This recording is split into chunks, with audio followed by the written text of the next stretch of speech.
Hello students. हम computer science part 1 का chapter 1 discuss कर रहे थे, जिसमें हमने अपने प्रीवियस लेक्चर्स के अंदर यूएमएल डायग्राम्स के बारे में डिस्कस किया। हमने अपने प्रीवियस लेक्चर्स में यूज केस डायग्राम और क्लास डायग्राम को ऑलरेडी डिस्कस कर लिया है।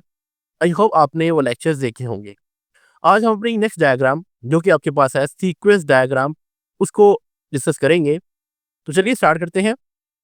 Sequence diagram show how objects in a system interact with each other in a particular sequence. ये सिस्टम को बनाते वक्त सीक्वेंस डायग्राम हमें ये बताती है कि हमारे सिस्टम के अंदर जो डिफरेंट ऑब्जेक्ट्स हैं वो किस तरह से हमारे सिस्टम के साथ इंटरेक्ट करते हैं। इसी चीज़ को हम एक एग्जांपल की मदद से समझेंगे। हमने अपनी क्लास डायग्राम के अंदर एक रियल लाइफ एग्जांपल ली थी रूम की, कि एक रूम के अंदर फॉर एग्जांपल आपके पास ये 3 बॉक्सेस हैं। अब हर बॉक्स के अंदर आप एक स्पेसिफिक टाइप की आइटम्स को स्टोर कर रहे हैं। लाइक एक के अंदर आप टॉय स्टोर कर रहे हैं, एक के अंदर आप बुक्स स्टोर कर रहे हैं और एक के अंदर आप क्लॉथ्स को स्टोर कर रहे हैं। तो इसी एग्जांपल को हम सीक्वेंस डायग्राम के लिए भी कंसीडर करेंगे और देखेंगे कि किस तरह से आप अपने सिस्टम की सीक्वेंस डायग्राम बनाएंगे। तो सीक्वेंस डायग्राम बनाने से पहले हमने नोट डाउन कर लेना होता है कि जो ऑब्जेक्ट्स हैं वो कौन कौन सी इंटरेक्शन सिस्टम के साथ परफॉर्म कर रहे हैं। लाइक मैं यहाँ पर देखूंगा कि कौन कौन सी इंटरेक्शन यहाँ पर पॉसिबल है। नंबर 1 पे है ओपन, कि यूजर ओपन्स ईच बॉक्स, कि इस रूम के अंदर ये जो 3 डिफरेंट बॉक्सेस हैं यूजर इनको ओपन कर सकता है। लाइक वो टॉयज के इस बॉक्स को ओपन कर सकता है, इसी तरह से बुक्स के बॉक्स को ओपन कर सकता है और क्लॉथ्स के बॉक्स को ओपन कर सकता है। तो ये तो हो गया आपका पहला interaction. Secondly, put toys books cloth inside, कि वो हर बॉक्स के अंदर उसकी रेलेवेंट जो आइटम है वो इसके अंदर स्टोर कर सकता है। लाइक टॉयज के अंदर वो नया टॉय ऐड कर सकता है, बुक्स वाले बॉक्स के अंदर वो कोई नई बुक स्टोर कर सकता है और क्लॉथ्स वाले बॉक्स के अंदर वो कोई नया क्लॉथ रख सकता है। ये हो गया आपका सेकंड इंटरेक्शन। थर्ड पे है क्लोज, कि यूजर क्लोज ईच बॉक्स। कि लास्ट इंटरेक्शन क्या होगा कि इन बॉक्सेस के अंदर आइटम्स को रखने के बाद वो इन बॉक्सेस को क्लोज कर सकता है। कुछ इस तरह से किसी ने टॉयज को भी क्लोज कर दिया, बुक वाले बॉक्स को भी क्लोज कर दिया और क्लॉथ वाले बॉक्स को भी क्लोज कर दिया। तो ये 3 तरह के इंटरेक्शन जो यूजर है वो अपने इस रूम के अंदर ये जो मौजूद बॉक्सेस हैं उसके ऊपर परफॉर्म कर सकता है। अब इन्हीं इंटरेक्शंस को बेसिकली ग्राफिकल फॉर्म में रिप्रेजेंट करने के लिए हम सीक्वेंस डायग्राम बनाते हैं। तो देखते हैं कि किस तरह से इस एग्जाम्पल की सीक्वेंस डायग्राम बनेंगी।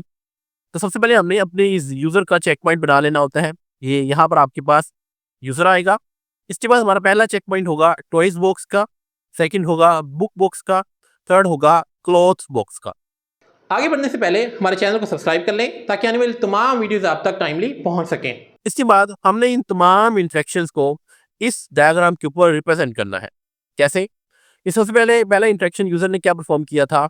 यूजर ने सबसे पहले ओपन किया था इन तीनों बॉक्सेस को, यानी कि यूजर टॉयज बॉक्स को ओपन करेगा, देन यूजर बुक्स बॉक्स को ओपन करेगा, देन यूजर इस क्लोथ्स वाले बॉक्स को ओपन करेगा। तो ये इसने तीनों बॉक्सेस को ओपन कर लिया। ओपन करने के बाद वो क्या कर रहा है? पुट टॉयज बुक्स क्लोथ्स, वो कोई ना कोई आइटम हर बॉक्स के अंदर प्लेस कर रहा है। लाइक सबसे पहले पुट टॉयज इनसाइड, ये यूजर ने क्या किया है? इस टॉयज वाले बॉक्स के अंदर एक टॉय को प्लेस कर दिया है। इस तरह से अब यूजर जो है वो इस बुक्स वाले बॉक्स के अंदर एक बुक को प्लेस कर रहा है। नंबर 3 पे जो यूजर है वो क्लॉथ्स वाले बॉक्स में एक क्लॉथ प्लेस कर रहा है। तो ये आपका सेकंड इंटरेक्शन हो गया। इसके बाद वो यूजर इन 2 इंटरेक्शंस कंप्लीट करने के बाद बॉक्सेस को क्लोज कर देगा।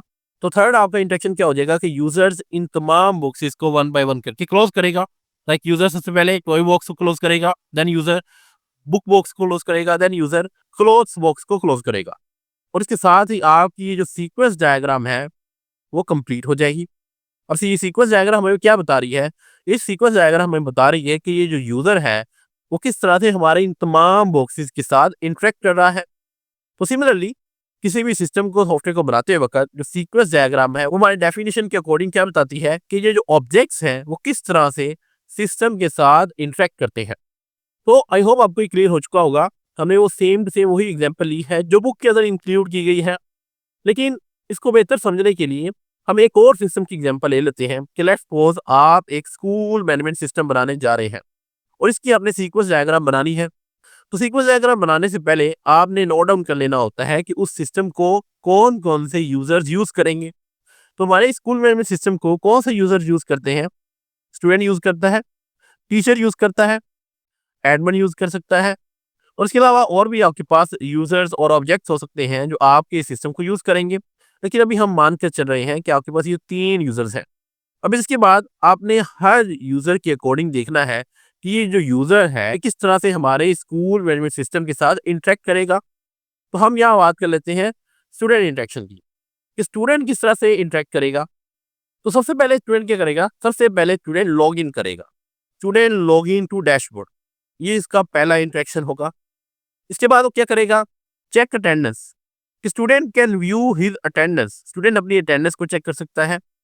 देन हम कहते हैं log out, log out the session, यानी कि जो सेशन उसने लॉग इन किया था वो उससे लॉग आउट हो जाएगा।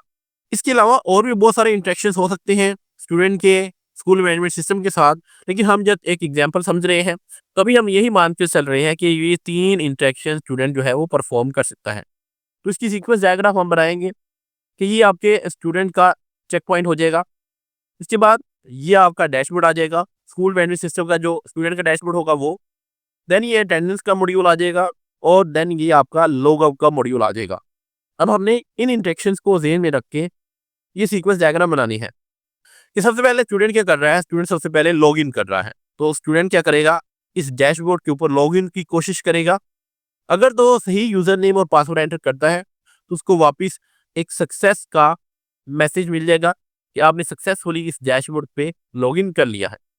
अब इसके बाद जो भी इंटरेक्शंस होंगी वो इस डैशबोर्ड से आगे आप रिप्रेजेंट करेंगे। लाइक स्टूडेंट क्या कर सकते हैं? चेक अटेंडेंस, कि इस डैशबोर्ड से वो अपनी अटेंडेंस को चेक कर सकता है। तो सेकंड इंटरेक्शन होगा कि डैशबोर्ड से रिक्वेस्ट जाएगी इस अटेंडेंस मॉड्यूल को चेक अटेंडेंस की। अब जो भी स्टूडेंट की अटेंडेंस होगी वो यहाँ से इस मॉड्यूल से कॉपी होके उसका जो स्टेटस है वो स्टूडेंट को रिटर्न कर दिया जाएगा, यानी कि अटेंडेंस स्टेटस जो भी अटेंडेंस होगी वो इस स्टूडेंट को शो कर दी जाएगी। इसी तरह से नेक्स्ट इंटरेक्शन क्या है? Log out. Student for example उसने अटेंडेंस चेक की, अब वो लॉग आउट करना चाहता है। तो अगेन इस डैशबोर्ड से रिक्वेस्ट जाएगी इस लॉग आउट मॉड्यूल को, यहाँ से उस स्टूडेंट को लॉग आउट करके वापस रिटर्न कर दिया जाएगा उसके लॉगिन पेज पे।